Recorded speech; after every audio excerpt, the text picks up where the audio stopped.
Blade Runner 2049 shows us an exhausted world. A world that is kept alive only by artifice, by technology.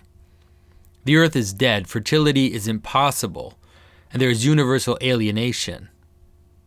Images showing a disjunction between heaven and earth, thought and body, meaning and fact will repeat themselves over and over.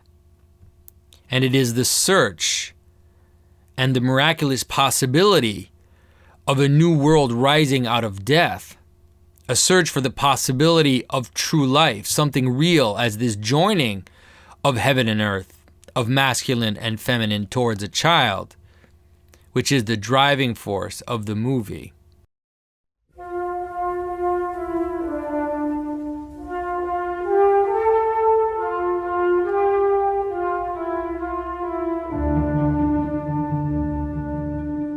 This is Jonathan Pageau. Welcome to the Symbolic World.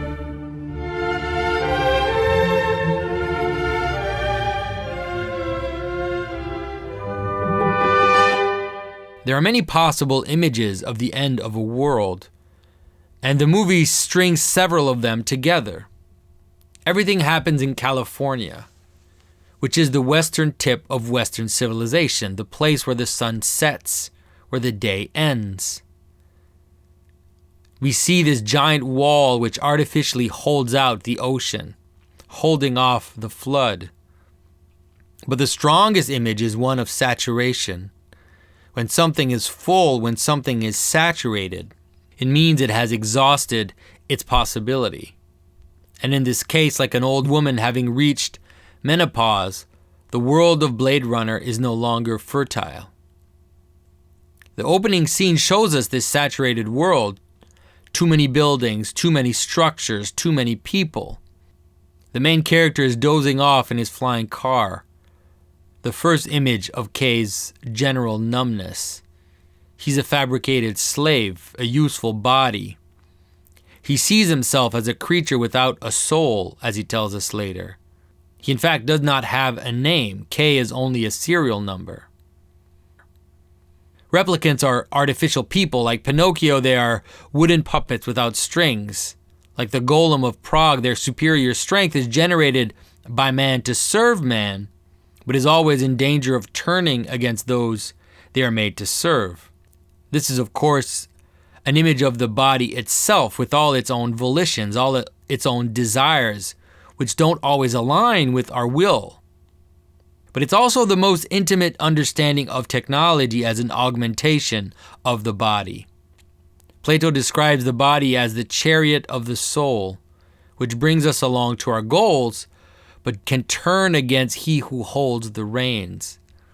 And so all the images of technology causing demise, the nuclear bombs which render parts of the world uninhabitable, the overwhelming advertisement, are all there to excite the passions. The farming of food is done in a toxic climate. All of these images culminate in this technology of the human, which is so close, so intimate, so melded to man himself, that it is both the ultimate tool and the ultimate danger all at once.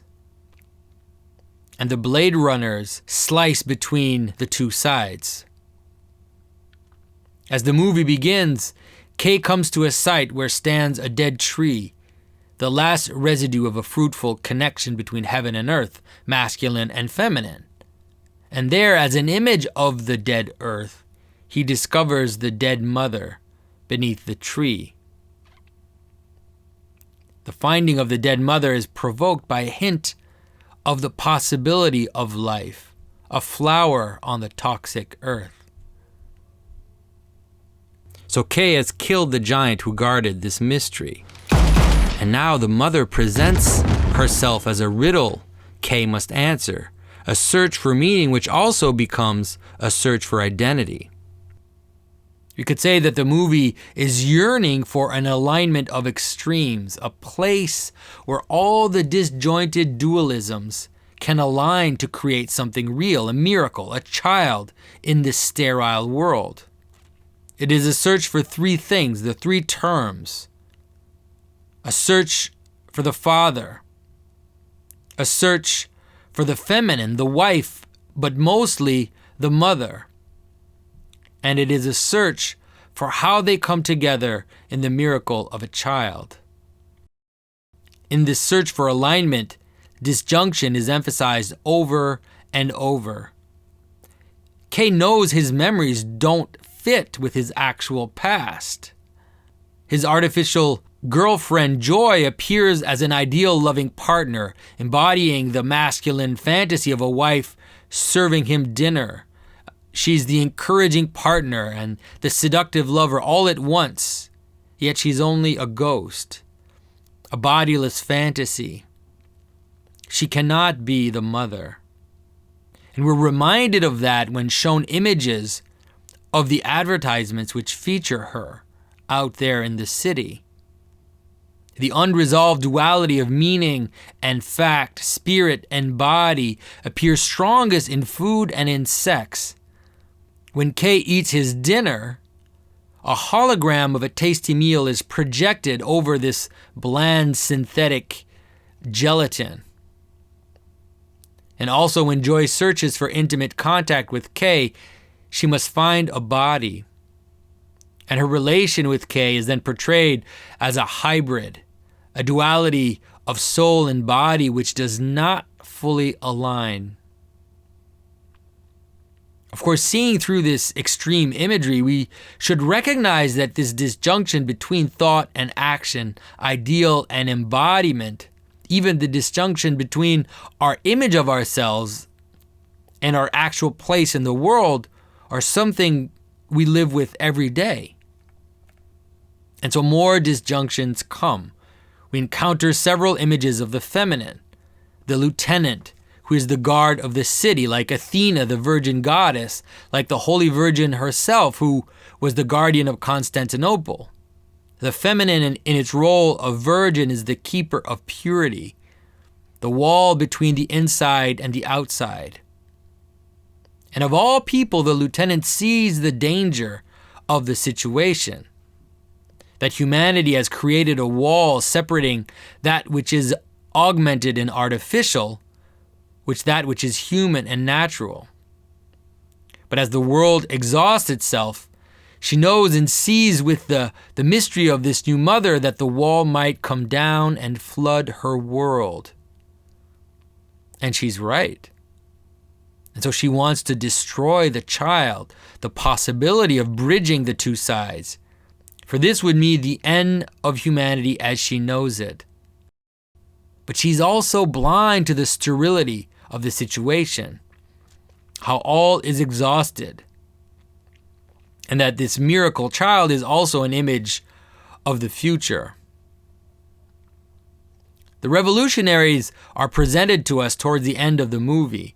Led by a woman as well, they embody the fears of the police lieutenant and want to free the replicants. Not only free them, but replace humanity. They also want the child, and they believe this child will lead their revolution against humanity.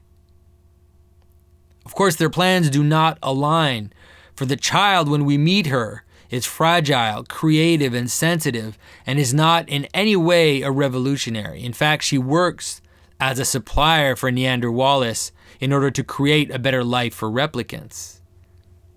Neanderwalis is the tyrannical father, a blind technocrat who appears as a Nimrod figure, often shown on a strange island, seeing the world only through technology. His language and action places him as the paroxysm of hubris, speaking as if he is a god creating angels, searching for the one thing he cannot replicate through his technical means: fertility, life, the mother as a natural potential for the future. Wallace has to manufacture the future through extreme means, through synthetic foods and synthetic replicants. He wants the child so that he can control the future, so that by having fertile replicants, he can solve the problems of this world which is empty of possibility, by sending out more colonies to more new places. Because he overestimates his capacity to control, He does not seem to see the danger of the revolutionaries and how self-replicating replicants would turn on their makers as they did in the past. And so you have 4 factions who are searching for this place where heaven and earth met, where masculine and feminine produced a miraculous child. These 4 factions together explore the relationship between identity, order, and chaos, the shape of the future, and how all of these align. K is searching for the father and the child as a solution to his identity, the possibility of crossing over and, like Pinocchio, becoming a real boy. The lieutenant wants to preserve the limits and the borders of the world, prevent the replicants from crossing over, and in that way prevent the flood of chaos and confusion. Wallace wants control, to master the father in order that he relinquish the child, so that Wallace can also master the feminine and continue to saturate the universe with his vision. The revolutionary replicants want to be free. They wish to kill the father so that the feminine child can lead their revolution against Wallace. A nice correlated pattern, a contrapuntal theme, cells within cells interlinked in the spinning blood black emptiness of K's numb existence. K goes to find his father twice. Once he goes out into the fiery desert of post-nuclear Las Vegas. And here we see Deckard hiding in the strange vestige of what Vegas represents, luxury and artifice, gambling as the edge of reason and order. And we also find the past, fragmentary, incoherent memories of a distraction culture, the broken down residues of the feminine as desire-inducing fantasies, and of course Deckard, amidst this, forgetting himself and his alienation from all that he loved by alcohol. The second time Kay goes to get Deckard, it's not in the fire, but in water. But we'll get to that a bit later. The child, the question of the child, is of vital importance. At the beginning, before the clues come together, there's another place where things are not aligned. The gender of the child, masculine or feminine. And we need to back up and look at this from a perspective of the whole movie if we want to understand the symbolic structure and maybe understand the politics as well. There are 2 presentations. One masculine, with K, and the other feminine, Dr. Anna Stelline. K is a hunter and executioner like Deckard, a replicant who kills replicants. And that way he is all that is severe and oppressive, a tool of the system. If we think of the child as the future, we have to wonder what would be that future. Dr. Anna, on the other hand, is presented as not only the daughter, but the mother. Her name, Anna Stelline, seems to be a play on Maris Stella, a title of the Virgin Mary referring to her as the star of the sea. Anna itself means grace or favor. Her mother, Rachel, like the Rachel of the Bible, had been barren and childless, and through prayer had received grace, and her womb was open. And God remembered Rachel,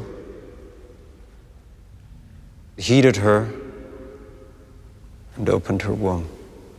Anna is also shown in stark contrast to the rest of the movie as soon as we see her, in a luscious green forest creating and molding an insect. Unlike the masculine father god, Wallace, who creates and destroys with cold calculation and control, Anna lovingly fashions memories to make the lives of replicants as rich as possible. So we're presented with 2 opposing views of creation. The cruel control of the blind masculine and the loving tenderness of the feminine Mother Earth figure. When Kay is finally faced with things lining up This happens with a shattering of his fantasy world. I love you. His fantasy girlfriend is destroyed. He descends only into the body.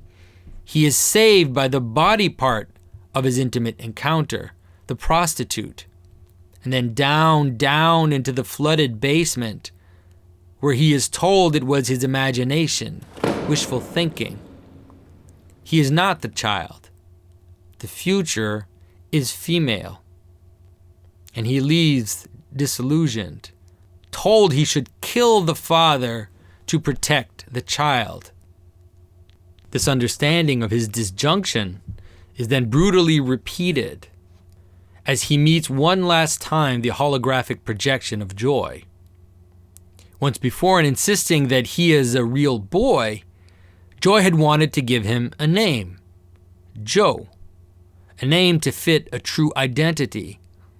But now he discovers that Joe is just a generic name used by the Joy program to entice desire. He sees the flashing sign, everything you want to hear, everything you want to see.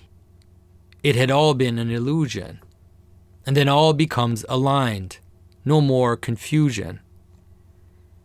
The general representation of the masculine and feminine does not bode well for the politics of this movie. It's all the usual and exhausted wailing at the patriarchy. All of it's there, but it seems like the actions of Kay at this point save the movie from just being propaganda. Kay had been an executioner. And once again, the revolutionaries want him to play that role, but instead, he decides to go out past the wall, out into the chaos, and saves the father from sinking into the deep.